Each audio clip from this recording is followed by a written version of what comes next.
observer of the art market, did you notice some change in the prices? So I think you have to distinguish in various segments of the market. First of all, the top end of the market, the top of the pyramid, which is the very small group of individuals around the world who are prepared to spend $100 million on a single artwork, but even if you go slightly lower on the pyramid to go to people who spend $50 million on an artwork, I think, or plus, that the works that are in that category, those are drying up completely. Like in the year 1990, when in June 1990, the market came to a sudden standstill, immediate standstill. The turnover of the big auction houses then dropped by 56%, just from one second to another. And you were in charge of, Sotheby's Europe, right? On that time? In those days I was a chief auctioneer on both sides of the Atlantic of Sotheby's. And I remember in the early 90s conducting auctions when the room was packed. But during the whole evening, there were maybe only, 3 or 4 people who lifted their hands.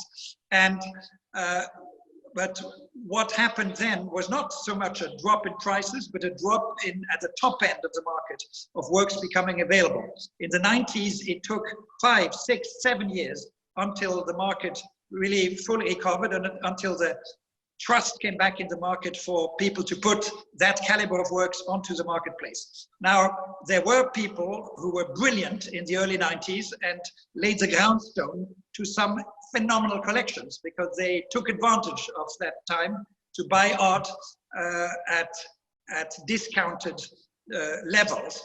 And that is happening now, I would say, in the segment of $10,000 to $100,000. I see a lot of works being offered around, and already you have opportunities of buying those works with a discount of 25 to 35%. Now, some of these works, obviously at that price level, one day will be in the much higher price level, and one day can be in the stratosphere. And that's the exciting thing about art. If you buy well, you can buy things that eventually will graduate from one part of the pyramid and will go right up to the top of the pyramid. So now in 2008, which was the other time when the market came to an immediate total standstill in October, November 2008, what happened there is that you had this stunning Warhol that came rapidly on the market afterwards, which had been consigned pre-financial crisis, which did a huge price. And when Pierre Berger decided not to postpone his auction, which was a brilliant move, and when the world saw that the Pierre Berger Yves Saint Laurent auction at Christie's in Paris became the highest single-owner collection ever to be sold until then, the confidence came straight back into the market. And so you had a sharp V, and the market has been climbing ever since March 2009 up to pre-COVID.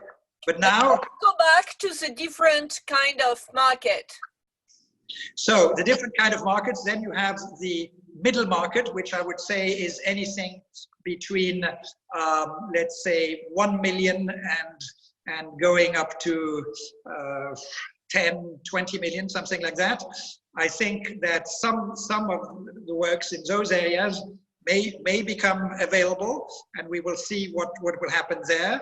But as I said, I think it will take quite a long time before the very top works will become available, because unless somebody really has to sell something, they will not want to put those works on the market. So the trophy end will be dry for the moment.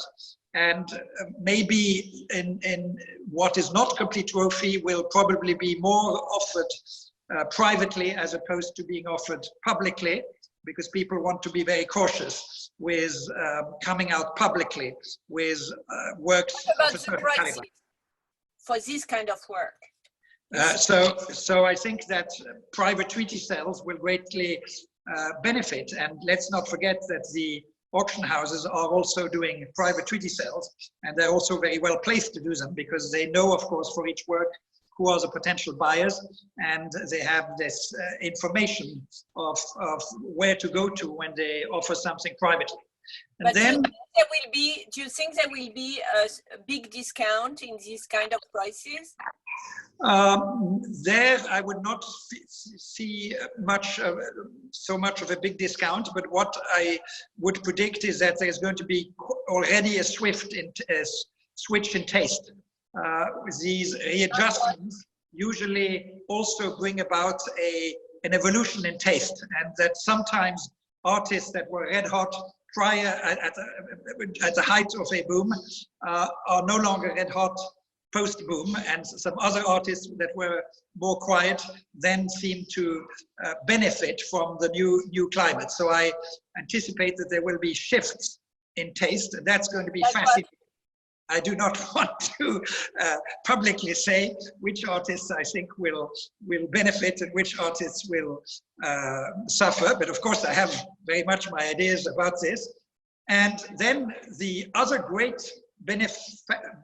people who will benefit from all of what is happening is clearly the online art market, because the art market is, out of all markets, the one that has been most resistant to the technological revolution. And everybody in the art market has been trying to keep the status quo and has not wanted to go into that change. And so the online-only auction companies or the online activities of the main auction companies have always been a little stepchild of their main bricks and mortar activities. Now, obviously, everybody puts their whole focus on the online sales. And so I think that 6 months of COVID will be the equivalent of 6 years for the online development of the art market.